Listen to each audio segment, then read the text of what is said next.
তো আজকে চলো আমি কি খেয়েছি সারাদিনে তোমাদের সাথে আরও একবার শেয়ার করি।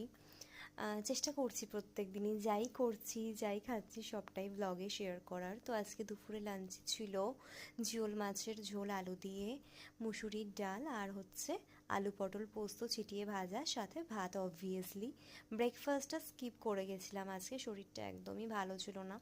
যাই হোক, বিকেল হতে আমার একটু চাটপাটা খেতে ইচ্ছে করছিল, বাট সেটা উপায় নেই।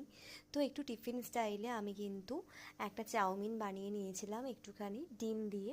আর হ্যাঁ, বলতে পারো সস বলতে একটু গার্লিক সস দিয়েছিলাম।